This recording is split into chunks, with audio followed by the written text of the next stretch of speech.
Aproveitando que os irmãos estão de pé, abra suas Bíblias em Mateus capítulo 5. Mateus capítulo 5. A gente vai ler o versículo do 1 ao 12. Enquanto os irmãos abram as Bíblias, desde já eu quero agradecer ao pastor Paulo pela oportunidade de confiança. Também agradeço a Deus por essa rica oportunidade e dizer que quando surgiu a internet, as pessoas tinham o hábito de dizer: vamos navegar na internet. E que hoje, então, ao longo desses 60 minutos aproximadamente, possamos navegar na palavra do Senhor. E para isso eu conto com a ajuda dos irmãos. Amém. Eu estarei falando hoje aqui sobre o Sermão do Monte, mais precisamente sobre as bem-aventuranças, já que o Sermão do Monte ele engloba 3 capítulos, Mateus 5, 6 e 7, e as bem-aventuranças é os 12 primeiros versículos de Mateus capítulo 5.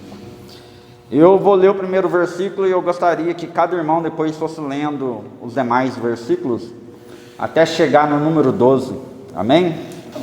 A palavra do Senhor diz assim: vendo Jesus as multidões, subiu ao monte, e como se assentasse, aproximaram-se os seus discípulos.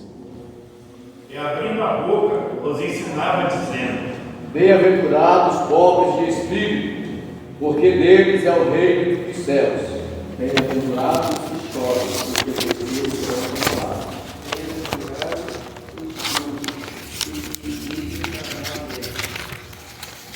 Bem-aventurados que têm fome e sede de justiça, porque eles serão fartos. Bem-aventurados os misericordiosos, porque eles alcançarão a misericórdia. Bem-aventurados os limpos de coração, porque eles verão a Deus.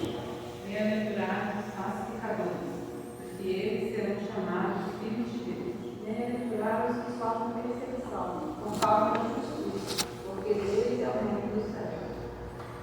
Bem-aventurados sois vós, quando vos julgarem e perseguirem, e disserem todo o mal contra vós, por minha causa. Exultai e alegrai-vos, porque é grande o vosso galardão nos céus, porque assim perseguiram os profetas que foram antes de vós. Amém. A igreja pode se assentar. Glória a Deus. Aleluia. Amém.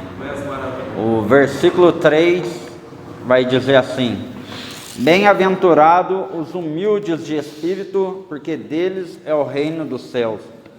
Desde já eu convido os irmãos a deixarem aberto em Jeremias capítulo 1, Êxodo 4, Filipenses 2 e João 13, porque daqui a pouco iremos fazer a leitura desses versículos. E eu vou repetir: Êxodo capítulo 4, Jeremias capítulo 1, Filipenses capítulo 2 e João capítulo 13. Aqui no versículo 3, bem-aventurados os humildes de espírito, porque deles é o reino dos céus. Aqui diz humildes de espírito. Algumas traduções vai estar escrito pobres em espírito. Não confundir com pobre de espírito, porque pobre de espírito é outra coisa. Um pobre de espírito é alguém que, tendo tudo, ele praticamente não tem nada. Ele tendo condições de ajudar alguém, ele não ajuda. Isso é uma pessoa pobre de espírito. Mas a Bíblia vai dizer pobre em espírito ou humilde de espírito. São coisas diferentes. E o que seria então um humilde de espírito? Eu trago aqui 3 definições. A primeira: um humilde de espírito é aquele que reconhece as próprias limitações com modéstia e sem orgulho. O fato dele reconhecer que é uma pessoa limitada não permite que ele seja orgulhoso. O primeiro exemplo que eu trago aqui é de Moisés. Quem abriu em Êxodo capítulo 4, por favor, leia o versículo 10 ao 12. Êxodo 4, do versículo 10 ao 12. Então disse Moisés ao Senhor: Ah, meu Senhor, eu não sou homem inocente, nem de ontem, nem de anteontem, nem ainda desde que tens falado ao teu servo, porque sou pesado de boca e pesado de língua. E disse-lhe o Senhor: Quem fez a boca do homem? Ou quem fez o mudo? Ou o surdo? Ou o que vê? Ou o cego? Não sou eu o Senhor? Vai, pois, agora, e eu serei com a tua boca e te ensinarei o que há de falar. Amém. Então aqui a gente vê o caso de Moisés, que era um homem humilde de espírito, porque ele vai dizer assim: ó Senhor, quem sou eu? Eu mal sei falar. Como é que eu vou falar perante Faraó? Eu sou pesado de língua. E o Senhor de novo vai insistir: eu sou aquele que te capacito, eu sou aquele que fez a boca do homem. E aí de novo Moisés insiste, dizendo que não tem condições de ser o porta-voz ali do povo de Israel. E aí ele vai dizer: então eu vou levantar o teu irmão Arão junto com você, e ele vai ser o mediador, ele será o porta-voz. Aquilo que eu transmiti para Moisés, para você, você passa para Arão, e ele irá falar, passar o recado adiante para o povo, para Faraó, enfim. Um outro servo do Senhor que era humilde de espírito foi Jeremias. Quem abriu em Jeremias capítulo 1, pode ler do versículo 4 ao 9. Assim veio a minha palavra do Senhor, dizendo: Antes que te formasse no ventre, te conheci, e antes que saísse da matriz, te santifiquei. As nações te dei por profeta. Então disse eu: Ah, Senhor Jeová, eis que não sei falar, porque ainda sou um menino. Porém disse-me o Senhor: Não digas, eu sou um menino, porque a todos a quem eu te enviar irás, e tudo quanto te mandar falarás. 9. Não temas diante deles, porque estou contigo para te livrar, diz o Senhor. E estendeu o Senhor a sua mão, tocou-me na boca e disse-me: Eis que ponho as minhas palavras na tua boca. Amém. Então aqui temos mais um caso de um homem que era humilde de espírito, Jeremias, e aqui ele vai dizer diferente, ao contrário de Moisés. Moisés dizia que era pesado de língua. Ele vai dizer: Senhor, eu sou um menino, por que eu? Mas o que a gente tem que entender que é dessas pessoas que Deus gosta de usar, porque Deus ele capacita quem ele chama, não chama os que já são capacitados. É interessante quando uma pessoa ela tem um certo receio, isso é até um bom sinal. Vou dar um exemplo para os irmãos entenderem. Quando alguém vai fazer um negócio com outro, e aí aquela pessoa fica assim, receosa: nossa, mas eu não sei se eu vou ter condições de pagar, como é que faz? Estou preocupado de assumir essa dívida e não conseguir pagar. Isso é um bom sinal, é sinal de que de fato ele tem aquela preocupação de pagar aquela dívida, aquele acordo que eles fizeram. Agora, quando você lida com alguém que não está nem aí para nada, tudo que você fala, ele concorda, o valor que você estipula, ele concorda, o que tiver ali no documentado, ele vai concordar, mal dá ouvido para aquilo que você está falando, aí a gente já tem que ficar com o pé atrás, porque de duas, uma, ou ele tem muita bala na agulha, então qualquer valor ali que você estipular, ele tem dinheiro para pagar, ou então ele já tem em mente em dar o calote. Qualquer valor que falar ali, eu não vou pagar mesmo depois, então, para mim, tanto faz.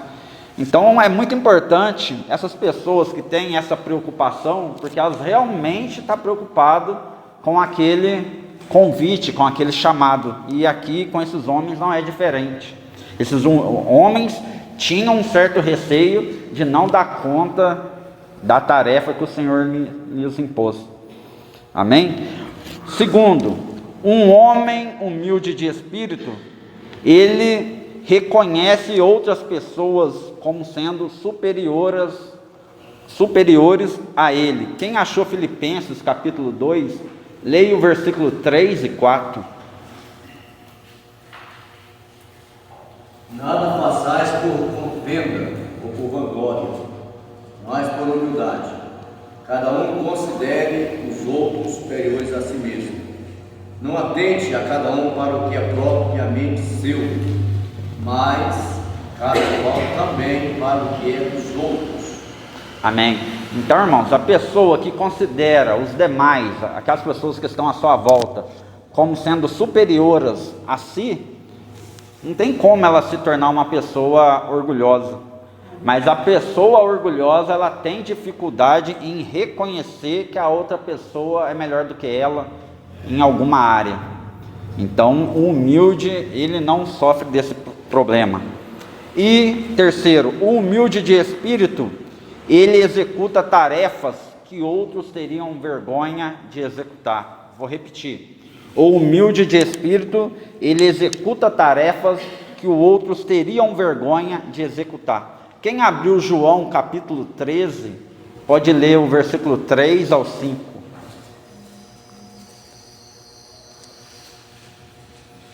João 13, 3 ao 5. 3 Isso. ao 5. Isso. Diz assim: Jesus, sabendo que o Pai tinha depositado nas suas mãos todas as coisas, e que havia saído de Deus, e que ia para Deus, levantou-se da ceia, tirou as vestes, e tomando uma toalha, cingiu-se. Depois, pôs a água numa bacia, e começou a lavar os pés dos discípulos, e enxugar-os com a toalha com que estava cingido. Amém. Então aqui, irmãos, Jesus, ele começa então a lavar os pés dos seus discípulos, até que um determinado discípulo, um determinado apóstolo vai dizer: Senhor, mas que absurdo. Na cabeça dele ele pensava: quem deveria estar lavando os pés dele sou eu, mas ele lavando os meus pés? Mas aí Jesus vai dizer: se você não deixar eu lavar seus pés, você não tem parte comigo. Então, irmãos, aqui a gente aprende com Jesus, e ele vai dizer até em seguida, mais adiante, que ele estava fazendo aquilo para quando ele partisse, os discípulos também fizessem a mesma coisa, passassem isso adiante. Então, o humilde de espírito, ele executa tarefas que outros teriam vergonha de executar. Versículo 4: Bem-aventurado os que choram, porque serão consolados. Bem-aventurado os que choram e choram aos pés do Senhor. Um irmão deixa aberto em João 16 e outro Apocalipse 21, que daqui a pouco estaremos lendo. João 16 e Apocalipse 21. Bem-aventurados os que choram, porque serão consolados. E essa bem-aventurança me fez lembrar da história de Ana, que ela vivia constantemente chorando, e ela chorava por duas razões. Primeiro, porque Penina zombava dela, pelo fato dela ser infértil, dela não poder dar à luz. E segundo, pelo fato dela não poder ter uma criança. Era um sonho dela, independente da existência de Penina ou não, ela tinha um sonho de ter uma criança. E chegou um certo momento que Ana, ela foi consolada por Deus, ela foi agraciada com um filho.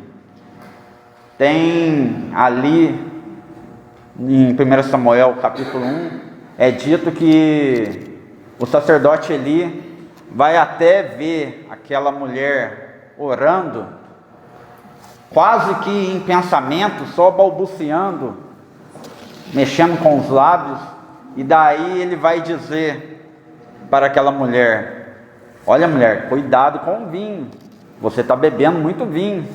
E daí aquela mulher vai dizer: não, meu senhor, eu não tenho bebido vinho e não bebo nenhuma bebida forte. É o meu espírito que realmente está angustiado. E então o sacerdote ele vai, abençoa aquela moça, e a Bíblia vai dizer no versículo 18 que ela já sai ali daquela oração, daquele diálogo com o sacerdote, com seu semblante já não mais triste, mas alegre. O seu semblante já mudou. Então, olha que interessante. Antes mesmo dela engravidar, antes mesmo dela ir para casa, ela já levantou dali, já saiu dali diferente. Ela já saiu dali com um semblante alegre, modificado. E eu digo aqui nessa noite, eu não sei que oração que você tem feito, pedindo ao Senhor, a oração que você fez quando adentrou aqui, mas eu espero que hoje você possa sair daqui já com um semblante modificado, com um semblante alegre, e que você possa, para que você possa, daqui a alguns dias, estar testemunhando, contando para a igreja a bênção que você recebeu a partir dessa noite. Amém? A Bíblia vai dizer assim, em Salmos de número 30, versículo 5: o choro pode durar uma noite, mas a alegria, ela vem ao amanhecer. Infelizmente, essa noite não é uma noite literal. Se fosse uma noite literal, bastava a gente aguardar no máximo 12 horas, que a solução viria no dia seguinte. Essa noite às vezes pode durar até mesmo um pouco mais. Porém, é como a Bíblia vai dizer, que a mulher, quando ela dá à luz a um filho, ao ver aquele filho no seu colo, todas as dores que ela teve ali no parto, ela esquece, desaparece, porque a alegria tomou conta, a alegria contagiou o coração dela. Quem achou João 16, pode ler o versículo 21, que fala exatamente sobre isso. A mulher, quando está para dar à luz, sente tristeza, porque é chegada a sua hora. Mas depois de ter dado à luz a criança, já não se lembra da aflição, pelo prazer de haver nascido um homem no mundo. Amém. Então, irmãos, quando a noite passar, a alegria vai ser tão imensa, tão intensa, que você nem vai se lembrar da dor que passou. É como a mulher, então, que gera um filho. E essa bem-aventurança me lembrou de um outro personagem, que é Ismael. A Bíblia vai dizer que Ismael ele foi expulso de casa, praticamente, e Abraão ali despede dele e da e da mãe de Ismael, Agar, e eles saem errantes pelo deserto com um pouco de água, até que essa água acaba. E então aquela mãe, não querendo ver a morte do seu filho, o que ela vai fazer? Ela vai deixar o filho num ponto e vai se locomover sozinha para um outro ponto. Ela não queria ver o fim daquele menino. E daí a Bíblia vai dizer que um anjo vai até Agar e vai dizer: Agar, Deus ouviu o choro daquele menino, Deus ouviu o clamor daquele menino. Volte lá que você vai ver uma fonte de água e dê água para o menino. Então, meus irmãos, Ismael ele foi consolado com essa fonte de água. E mais, ele foi consolado tendo uma grande nação que veio de ti. Deus fez dele também uma grande nação. Essa bem-aventurança também me lembrou de uma certa parábola, a parábola do fariseu e do publicano, que é mais ou menos assim: os dois subiram para orar, e daí o fariseu vai dizer mais ou menos assim: ô Senhor, que bom que eu não sou como os demais homens, eu dou dízimo, eu jejuo, eu não sou igual a esse publicano. É aquelas orações que dá indireta em outros, né, em voz alta, e para o irmão do lado escutar. Eu não sou como esse publicano que rouba os judeus. A visão que eles tinham era essa, que o publicano ele estava roubando os judeus porque ele recolhia os impostos. E aí a oração dele é mais ou menos essa: eu não sou como esse publicano que rouba. Olha só o estado dele, como ele vem para a igreja, a forma como ele está vestido. Mas a Bíblia vai dizer que o publicano, ele orava assim: ó Senhor, tenha misericórdia de mim, porque eu sou um pecador. Eu não sou digno nem de olhar para o céu. E ele orava e chorava de cabeça baixa. E a Bíblia vai dizer: quem voltou para casa justificado nessa ocasião? Foi o publicano. Quem achou Apocalipse capítulo 21, leia o versículo 4, apenas o versículo 4. E Deus limpará de seus olhos toda a lágrima, e não haverá mais morte, nem pranto, nem clamor, nem dor, porque já as primeiras coisas são passadas. Amém. Apocalipse está dizendo que Deus enxugará dos nossos olhos toda lágrima, assim como o versículo 4 de Mateus 5 diz que nós seremos consolados.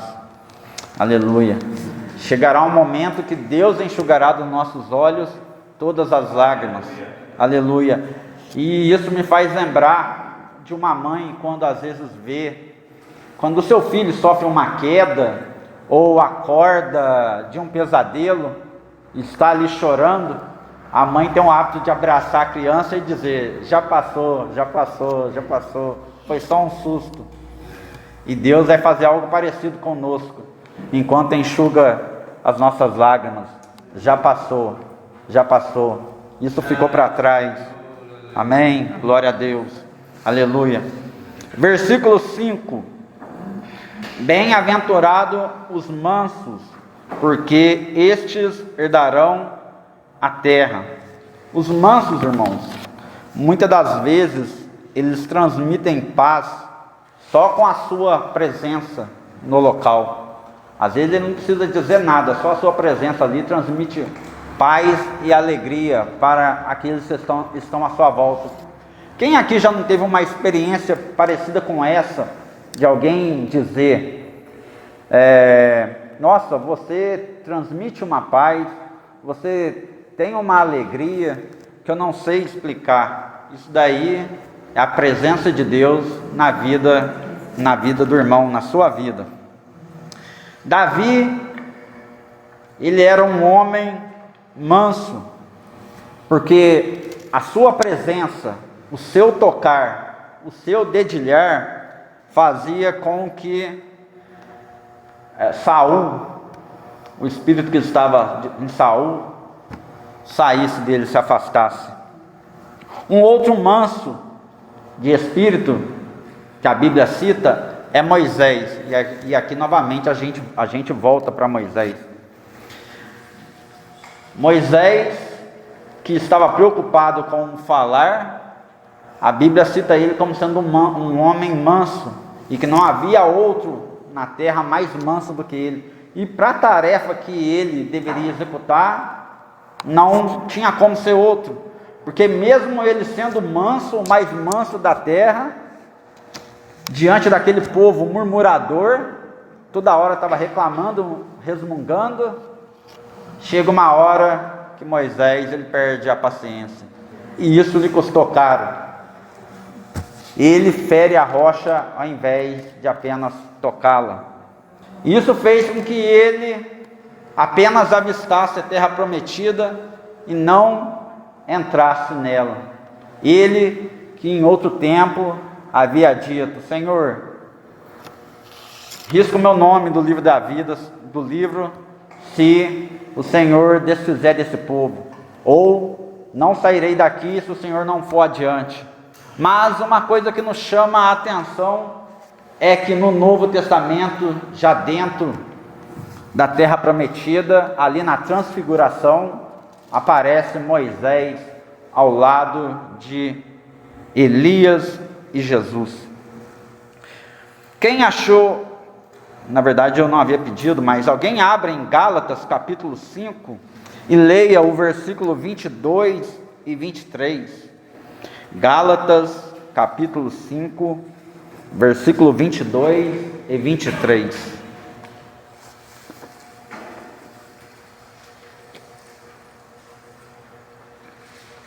Mas o fruto do Espírito é amor, gozo, paz, longanimidade, benignidade, bondade, fidelidade, mansidão e temperança.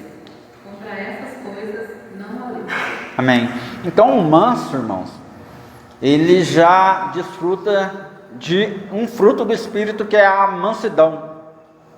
E eu acredito que a mansidão, ela dialoga muito ali com o domínio próprio, a paciência e a paz, embora sejam frutos distintos, porque eu acho difícil haver um manso que não tenha domínio próprio. Imagina só, uma pessoa que não tenha domínio na língua, ou não tenha domínio no seu próprio corpo, que toma decisões sem pensar, fala sem pensar, não consegue refrear sua língua. Como é que ele consegue ser um manso? Se ele é manso, como é que ele não tem domínio sobre a língua, e aí fala de forma ríspida, fala de forma grosseira? Então, eu acredito que a mansidão dialoga muito com o domínio próprio. A paciência é a mesma coisa.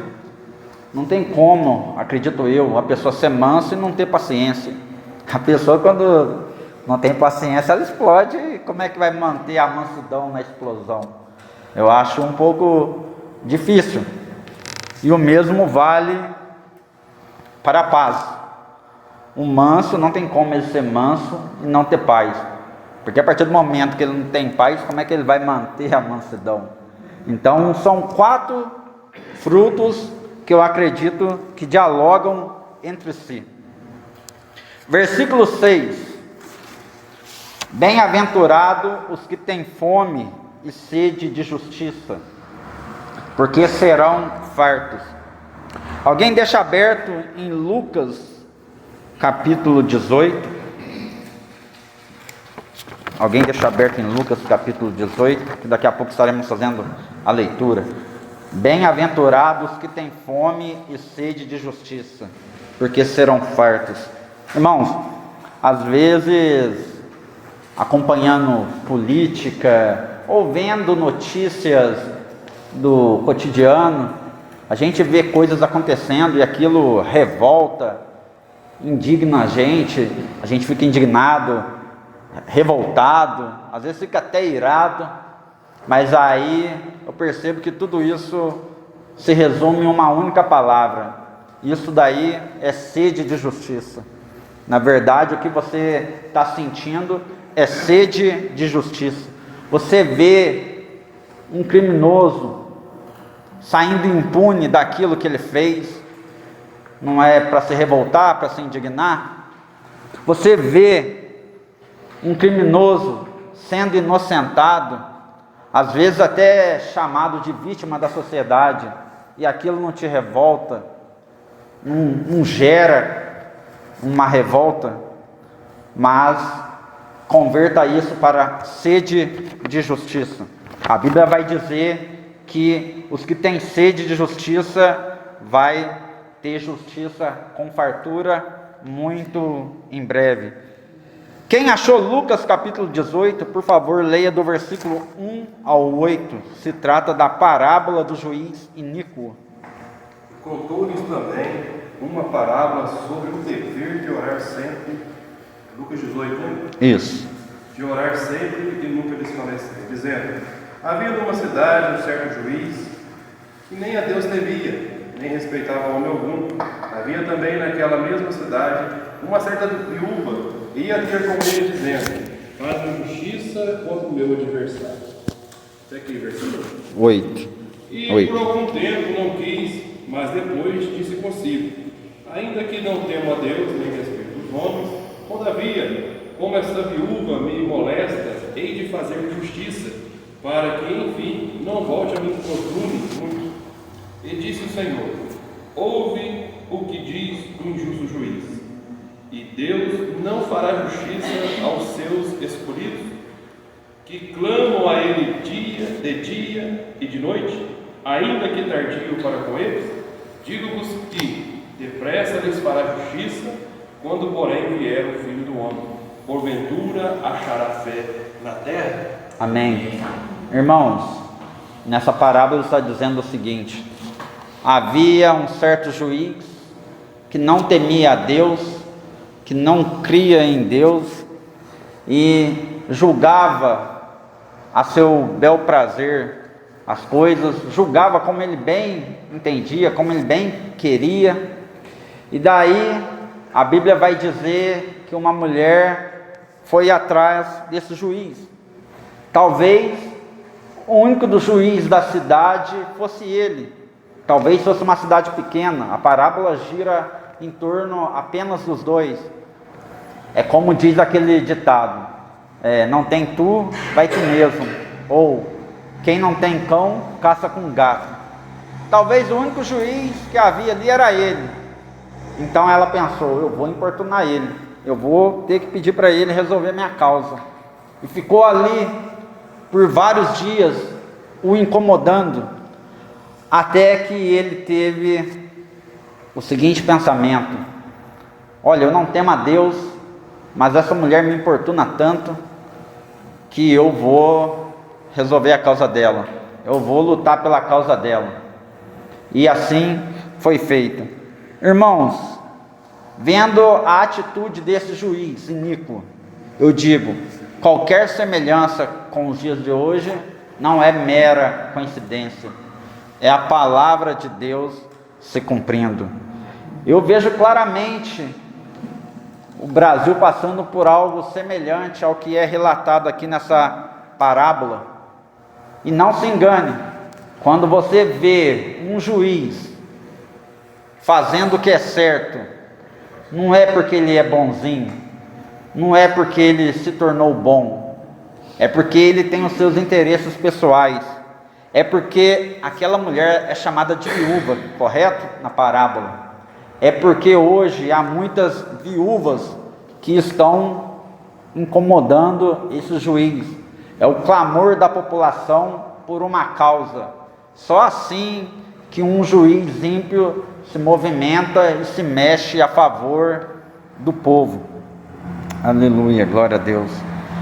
E, infelizmente, é necessário então que as pessoas se mobilizem para que ele tome uma atitude. Existe uma frase, dizem que é do Rui Barbosa, que diz assim: a pior ditadura é a ditadura do poder judiciário. Contra ela não há a quem recorrer.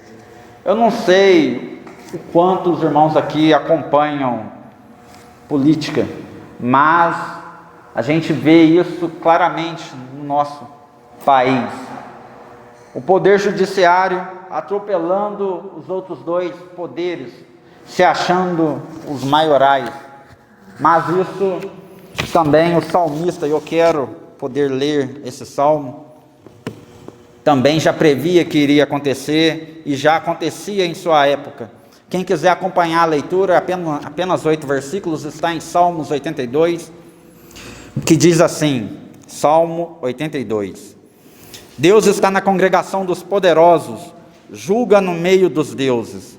Versículo 2: até quando darei sentenças injustas, favorecendo os ímpios? Isso até me fez lembrar um certo repórter que disse para um corrupto: o Senhor não deve nada para a justiça. Por que não deve nada para a justiça? Porque havia um juiz corrupto que disse que ele não devia. Versículo 3: sede juízes para o desválido e órfão, fazei justiça ao mísero e ao indigente. Libertai o fraco e o pobre, livrai-os das garras dos ímpios. Eles nada compreendem, nada percebem, que vagueiam pelas trevas da ignorância e da insensibilidade. Abalam assim as bases que sustentam a própria terra. Eu declarei, vós, ó juízes, sois como os deuses, todos vós sois filhos do Altíssimo. No entanto, como seres humanos morrereis, e como qualquer outro governante caireis. Aqui vemos que esses homens se sentem como deuses, e hoje no Brasil não é diferente. Homens que vivem julgando até os 70 e tantos anos, e quando sai já está ali à beira da morte, já está idoso, então já não pode nem ir preso. São homens que não têm sensibilidade, porque tem tanto poder em mãos, que eles acreditam que não vão morrer. Mas aqui o salmista está dizendo que eles são como seres humanos, eles são seres humanos assim como nós, e que também um dia eles terão que prestar conta a Deus. E versículo 8: levanta-te, ó Eterno, e julga tua terra, porquanto a ti pertencem todas as nações. Sabe o que é isso aqui, irmãos? É sede de justiça do salmista. É sede de justiça. Um episódio recente, para fechar essa bem-aventurança, que ocorreu em 8 de janeiro, aonde eles ali pegaram todo mundo no mesmo balaio, independente se você apedrejou, ou se apenas estava assistindo, só testemunhou, pegaram todo mundo no mesmo balaio e jogaram na prisão. Independente do seu posicionamento político, eu te faço a seguinte pergunta: 17 anos de prisão não é muita coisa? 17 anos, já parou para pensar, irmãos? Nem o mais criminoso no Brasil cumpre 17 anos de cadeia. Para os irmãos terem uma ideia, no Brasil se cumpre no máximo 30 e alguma coisa, 30 anos e alguma coisa, não sei exatamente, mas não passa dos 40.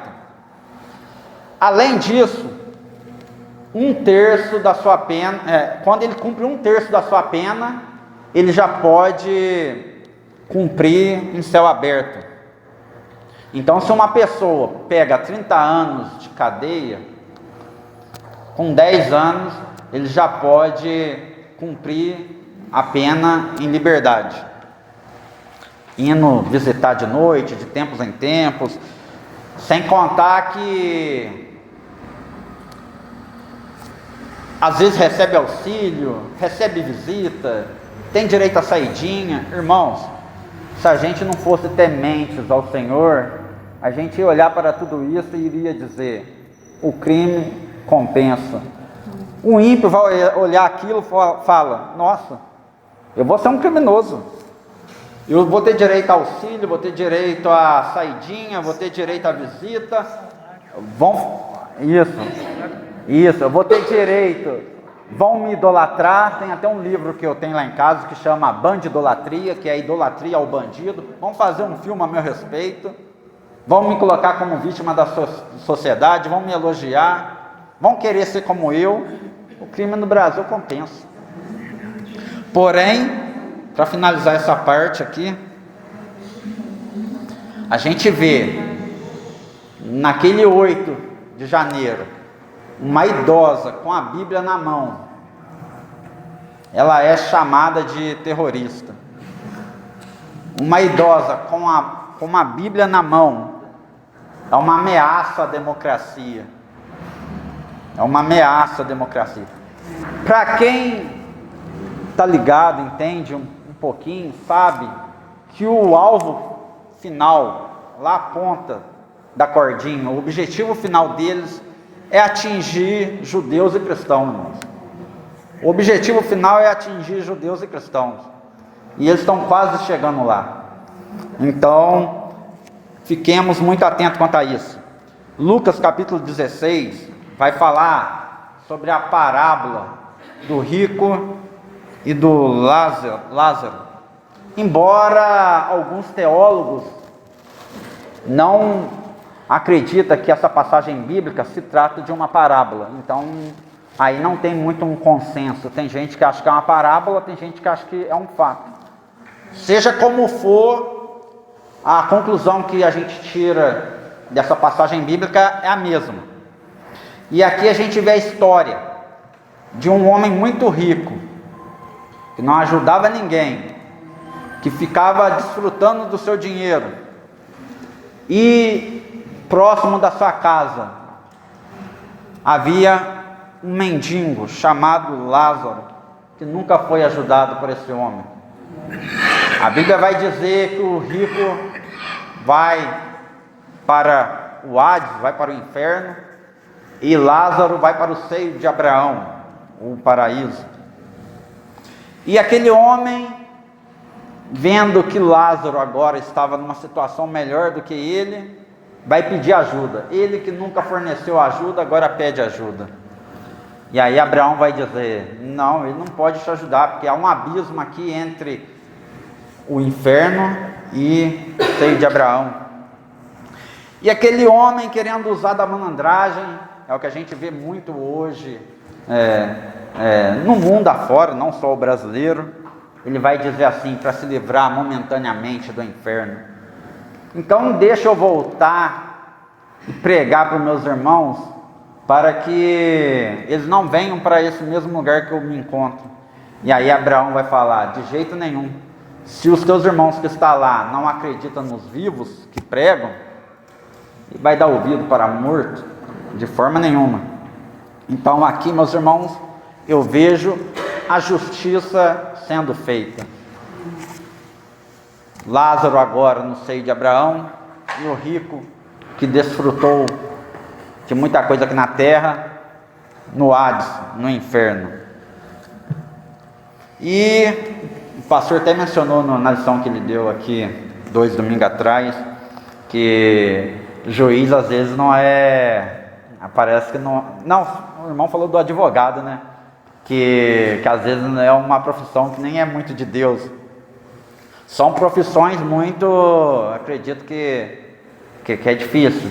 Se a pessoa não tiver Deus no coração mesmo, a chance dela cair sendo juiz ou advogado é enorme. E eu fico pensando, esses homens que tomam decisões propositalmente, a fim de prejudicar as pessoas, elas não estão prejudicando um apenas. Às vezes quando você faz mal para uma pessoa, já é motivo de muitas das vezes você perder a salvação, que dirá de milhões que você numa canetada prejudica. E pior do que isso, fazendo de forma consciente. Então a Bíblia vai dizer que aqueles que têm fome e sede de justiça, um dia irão se fartar dessa justiça. Alguém quer fazer algum comentário até aqui? Versículo 7. Bem-aventurado os misericordiosos, porque alcançarão misericórdia. O que é ser misericordioso, irmãos? É não castigar quem deveria ter sido castigado. Vou repetir. Ser misericordioso é não castigar quem deveria ter sido castigado. E aí tem a parábola do devedor, que é assim: certa vez um rei queria acertar as contas com todo mundo que lhe devia. Então chegou até a presença dele um homem que lhe devia 10.000 dinheiros. E aquele homem então começa a implorar para o rei lhe dar mais tempo, que ele iria pagar, que não vendesse ele, sua esposa e seu filho. E aquele homem, aquele rei, ele teve compaixão.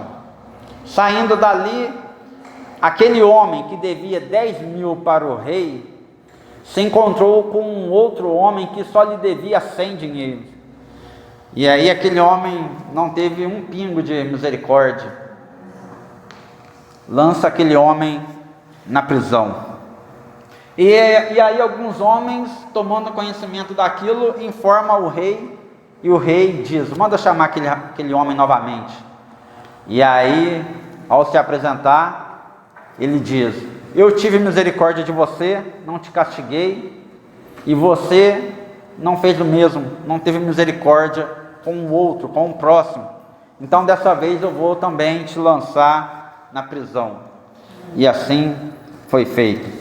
Irmãos, então, quando os irmãos tiverem a oportunidade de serem misericordiosos, ter de misericórdia, aplicar misericórdia, seja misericordioso, ajude a pessoa para que lá na frente você possa ser ajudado.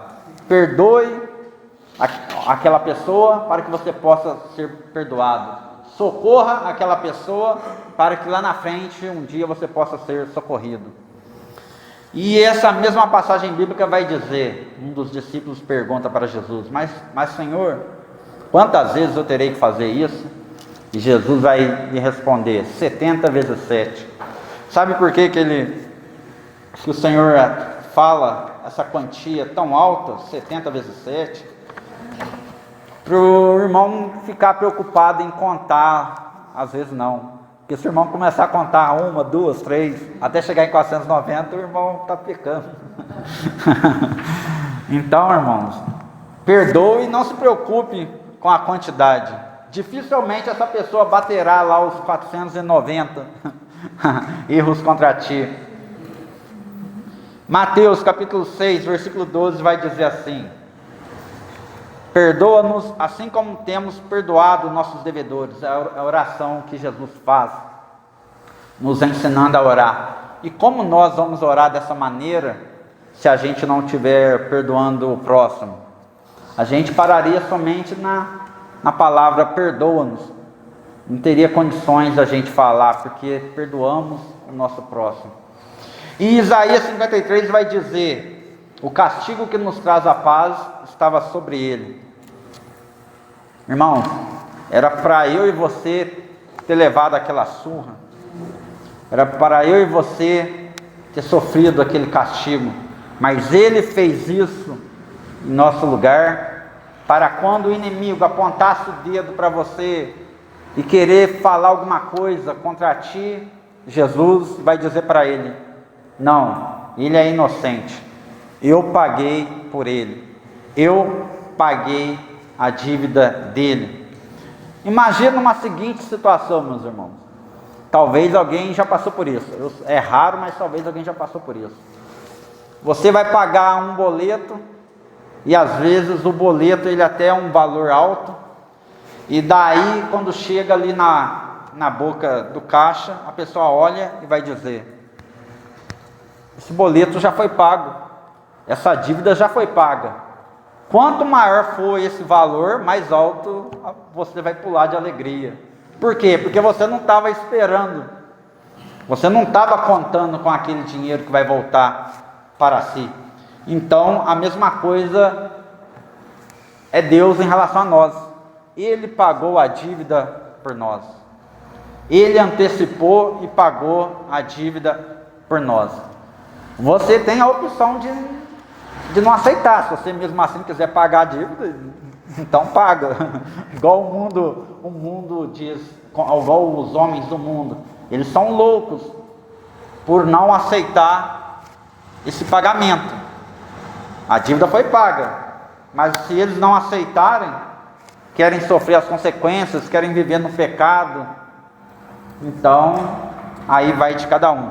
Mas felizes somos nós que aceitamos que Jesus pagasse essa dívida por nós, e hoje Ele nos tem por inocente.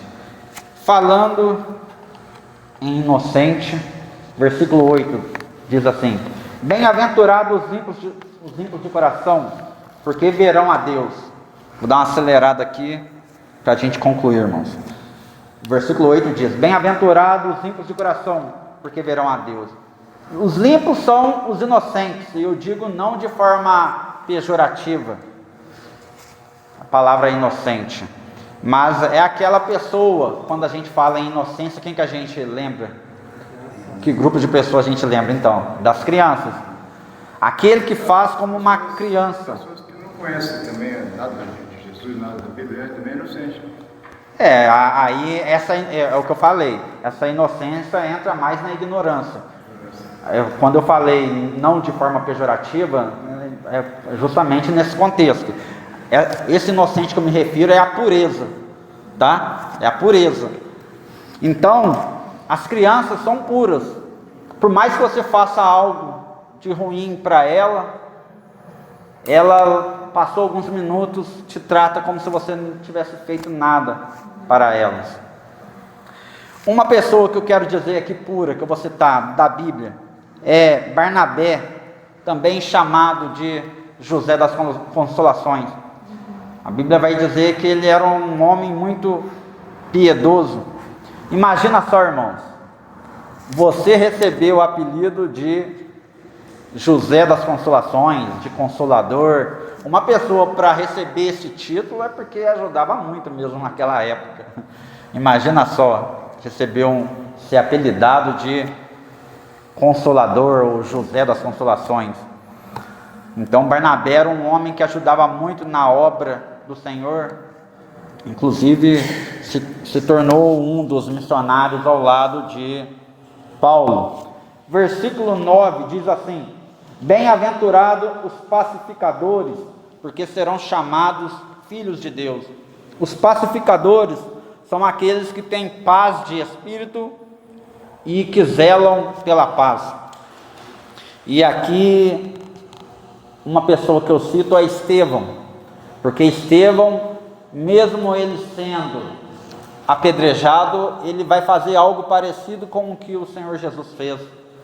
Ele vai dizer: Senhor, não impute esse pecado neles, perdoa o que eles estão fazendo, ali na hora do apedrejamento.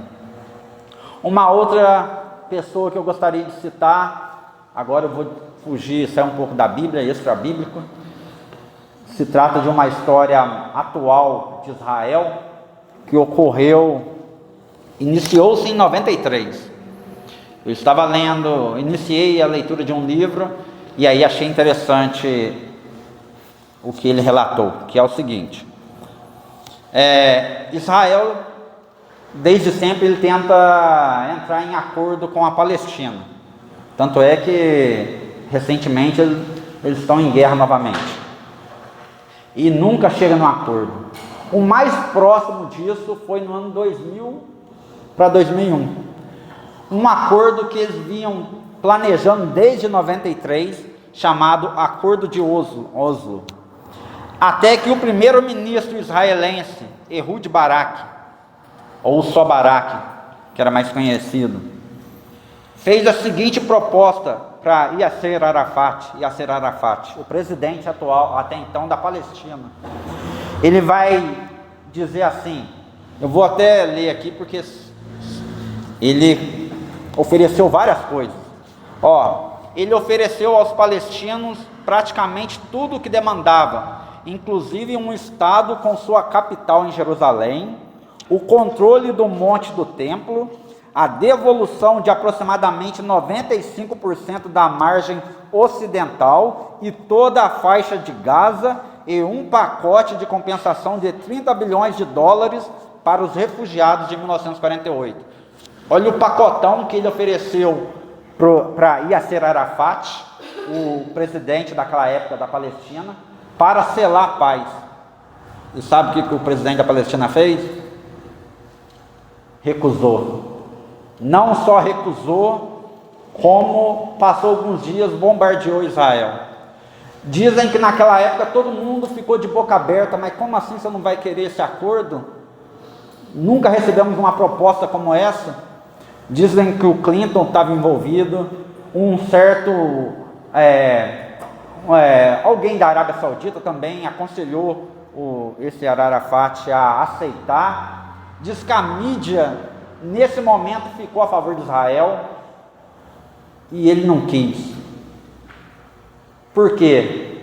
Irmãos, eles não querem a divisão de terra, eles querem dizimar, acabar com os judeus. Eu falei anteriormente aqui que o alvo do mundo é os judeus e os cristãos. Às vezes na entrelinha você percebe isso, você consegue sacar isso. É preciso ter um olhar diferenciado para captar isso. E ele não quis. E esse livro vai dizer que na hora que ele atacou Israel, e Israel revidou, a mídia de novo já virou contra Israel. Esqueceu daquilo que esse Baraque havia proposto para os palestinos e voltou a criticar Israel. E isso me faz lembrar também de Zaqueu, o publicano Zaqueu. Ele, querendo paz de espírito, o que ele vai dizer? Senhor, dizem que eu roubo deles, por eu ser um publicano. Mas se eu roubei, eu vou devolver 4 vezes mais para essa pessoa. Talvez alguém até tenha se sentido lesado ou mal intencionado e foi atrás de Zaqueu. E Zaqueu com certeza deve ter restituído 4 vezes. E detalhe, que muitas das vezes a gente esquece. Nessa mesma frase, Zaqueu vai dizer que metade ele já ia doar aos pobres. Ele ia viver com a outra metade que ele tinha. E se dessa outra metade alguém se sentiu lesado, ele ia dar 4 vezes mais a lesão que a pessoa tinha sofrido. Então, Zaqueu, quando a salvação chegou na sua casa, Zaqueu, ele então teve paz de espírito. Para ter paz de espírito, ele estava disposto a dar o seu dinheiro, dar tudo que ele possuía. Versículo 10 vai dizer assim: bem-aventurados os perseguidos por causa da justiça, porque deles é o reino de Deus. E aqui eu lembro novamente, alguém abra João capítulo 15, já vamos ler. Eu lembro novamente de Estevão, porque Estevão, ele foi perseguido por causa da justiça, por causa do evangelho. A Bíblia vai dizer, irmãos, que Estevão ele foi levantado a diácono. E eu tenho algo para dizer para os que são diáconos. Muitas das vezes você, às vezes está esperando se tornar um pastor ou um presbítero para pregar ou ensinar, porque acha que diácono não tem essa função. A gente olha na Bíblia, Estevão, um dos homens que tinha mais ousadia, a Bíblia vai dizer que a forma como ele pregava, ninguém conseguia debater com ele, porque o Espírito de Deus estava sobre ele. Não foi necessário ele se tornar um pastor ou um presbítero para chegar a esse nível. A mesma coisa eu digo para você, diácono. Às vezes a pessoa está esperando, na hora que eu virar pastor ou presbítero, eu prego com ousadia. Mas, irmão, não é necessário isso. Não importa a posição que você se encontre, se você der lugar para Deus, Ele irá te usar. E essa perseguição, ela vem desde o século I e se estende até os dias atuais. Quase 2 anos atrás, eu estou falando aqui que a perseguição a judeus e cristãos, ela existe. E eu vou dar um exemplo aqui agora. Um rapaz que entrou para a política, ele pichou a igreja católica. Embora seja uma igreja católica, eles não fazem essa distinção. Para eles, evangélico e católico não é merecedor de voz e tudo mais. Então, ele foi lá e apedrejou e pichou, entrou dentro da igreja católica e ele foi afastado do seu cargo por um tempo. Passou esse tempo, sabe o que os juízes concluíram? Que aquela atitude dele era a liberdade de expressão. Então, ele poderia fazer aquilo e pode voltar a exercer o seu cargo. Os mesmos juízes que acham um absurdo alguém apedrejar ou pichar lá em Brasília, não acham um absurdo uma pessoa fazer isso com uma igreja na qual ele nem pertence. E mais um exemplo, quando eu digo que a perseguição, no final das contas, é atingir cristãos e judeus. Semana passada foi eleições lá nos Estados Unidos. E a menos de uma semana antes das eleições, Kamala ela estava pregando, falando a favor do aborto. E aí, uma pessoa indignado com aquilo vai gritar lá de baixo: Jesus Cristo é o Senhor. Quem chegou a ver esse momento? E aí o que ela vai dizer para aquele homem? Você está no comício errado. O comício que você tem que acompanhar está lá do outro lado. Irmãos, aquilo foi bom acontecer por duas razões.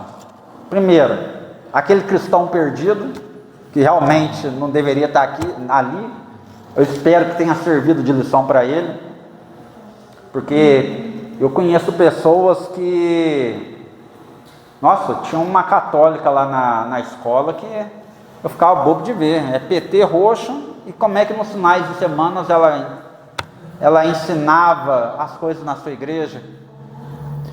Por exemplo, um partido que é favorável ao aborto, e ao final de semana você vai lá ensinar da igreja que não se deve abortar, ou ora a Deus pedindo: Senhor, livra essas crianças dessas pessoas más. É uma incongruência, irmãos, que eu não consigo entender. É igual eu brinco, eu falo com meu amigo assim: de duas uma, ou até mesmo de três uma. Ou a pessoa não entende de Bíblia, ou não entende de política, ou não entende de ambas. Porque como é que pode? As duas coisas se chocam e ela não se dá conta disso.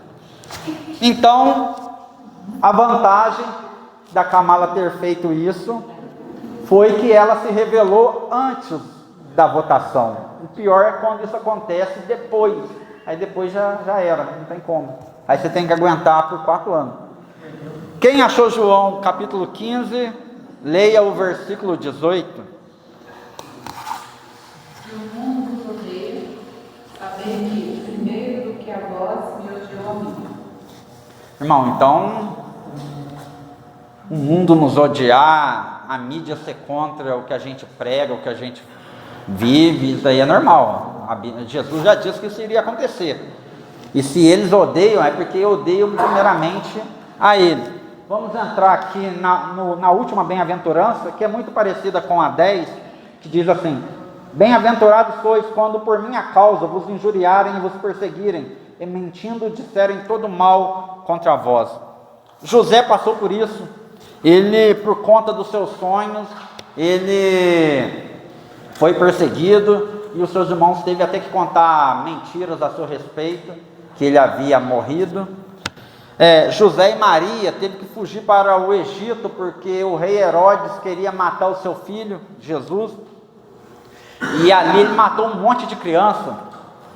E assim como o sangue de Abel está clamando, o sangue dessas crianças inocentes clamam pela injustiça que esse rei Herodes fez. Para atingir uma pessoa, que era Jesus, ele matou, sei lá, dezenas, centenas, milhares de crianças. Eu quero ler só mais 2 passagens para finalizar aqui, irmãos. Alguém abra João capítulo 12. Perdão, vamos finalizar com 3 aqui. João 12, João 16 e 1 Pedro 4. João 12, João 16 e 1 Pedro 4. Quem achou João 12 pode ler só do 9 ao 11. Muita gente dos judeus soube que ele estava ali, e foram não só por causa de Jesus, mas também para ver a Lázaro, a quem ressuscitara de entre os mortos. Os principais sacerdotes tomaram deliberação para matar também a Lázaro. Irmãos, muitos sabem, todo mundo sabe aqui, que Jesus ressuscitou a Lázaro. Mas o que poucos devem saber é que após isso, Lázaro passou a ser perseguido pelos sacerdotes e por vários homens daquela época. Muitos queriam matar Lázaro só pelo fato dele ter sido ressuscitado, porque quando Lázaro ressuscita, aquele argumento deles de que Jesus não era o Messias perdia a validade. Então eles queriam esconder o milagre, matando novamente Lázaro então se torna alvo de perseguição.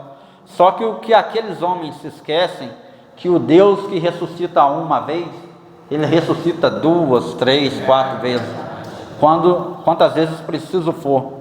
Inclusive Lázaro vai ressuscitar novamente naquele grande dia, na ressurreição. Por quê, irmãos? Porque a última palavra é dele, é de Deus. O tempo de vida de cada um, quem sabe, é Ele. Aleluia, glória a Deus. Então, irmãos, muitas das vezes as pessoas querem te calar, querem te matar, pelo fato de Jesus ter te dado uma nova vida, uma nova chance. Mas a Bíblia vai dizer lá em 1 João capítulo 4, versículo 4: maior é o que está conosco do que o que está no mundo. Maior é o que está em nós do que o que está no mundo. E o salmista também vai dizer, lá em Salmo 91, nenhuma praga chegará em sua tenda e nenhum mal te sucederá, porque Deus vai dar ordem aos seus anjos para te guardar. E hoje não é diferente as perseguições. Quem achou João 16, o penúltimo versículo, leia do 1 ao 4.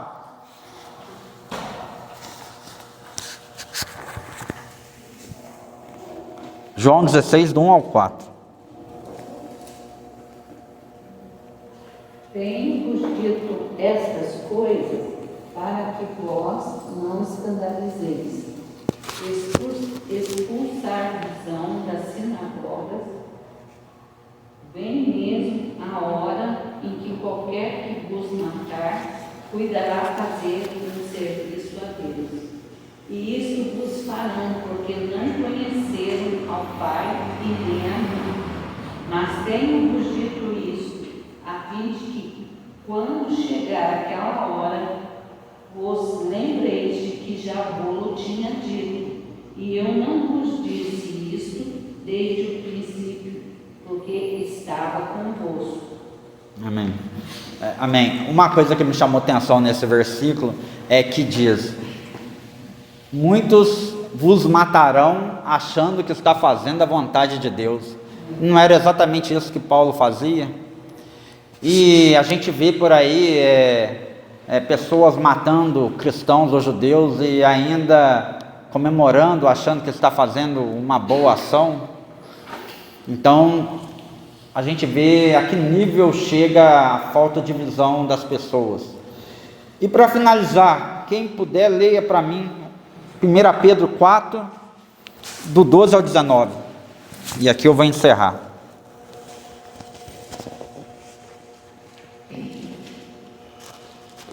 Amados, não estranheis a ardente prova que vem sobre vós para vos tentar, como se coisa estranha vos acontecesse. Mas alegrai-vos no fato de seres participantes das aflições de Cristo, para que também na revelação da sua glória vos regozijeis e alegreis. Se pelo nome de Cristo sois vituperados, bem-aventurados sois, porque sobre vós repousa o Espírito da glória de Deus. Quanto a eles, é ele sim blasfemado, mas quanto a vós é glorificado. Que nenhum de vós padeça como homicida, ladrão ou malfeitor, ou como que se entremete em negócios alheios. Mas, se alguém sofre como cristão, não se envergonhe, antes glorifique a Deus nesta parte. Porque já é tempo que comece o julgamento pela casa de Deus. E se ele não comece por nós, qual será o fim daqueles que são desobedientes ao Evangelho de Deus? E se o justo apenas se salva, onde aparecerá o ímpio e o pecador? Portanto, também os que padecem segundo a vontade de Deus, encomendem as suas almas ao fiel Criador, fazendo bem. Irmãos, eu vou finalizar aqui levantando aqui uma última questão.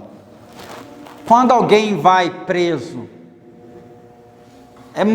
a pessoa tem que sentir vergonha por isso? Quando a gente vê as pessoas sendo presas, é vergonhoso? Deveria ser, né? Quando alguém vai preso, dá aquela vergonha, né? Pelo menos, se a pessoa não tem vergonha, é aquela vergonha alheia, né? Eu sinto vergonha por ela. Aqui está dizendo no versículo 15 e 16, que quando nós formos presos por causa do Evangelho, não se envergonhe. Pode ler o versículo 16 aí. Se for por amor a Cristo, se for por ser cristão, não se envergonhe disso. Irmãos, vai chegar um momento que isso vai começar a acontecer, se já não está acontecendo. Você vai ver um cristão, um irmão indo preso, às vezes até por coisas banais, não sei se eu posso dizer assim, como não querer fazer um casamento homossexual, mas vai começar a acontecer de pessoas irem presas, e aí a gente vai ter que ter o discernimento de pensar assim, aquele ali está indo preso não por ser devedor, não porque ele fez algo de errado, mas é a perseguição religiosa que a Bíblia diz que nos últimos dias se levantariam. Eu quero agradecer a paciência dos irmãos, pedir desculpa pelo atraso ali de 6 minutos e devolvo a palavra para o pastor. Amém? Amém. Meus irmãos, a paz do Senhor Jesus. Vamos ficar de pé.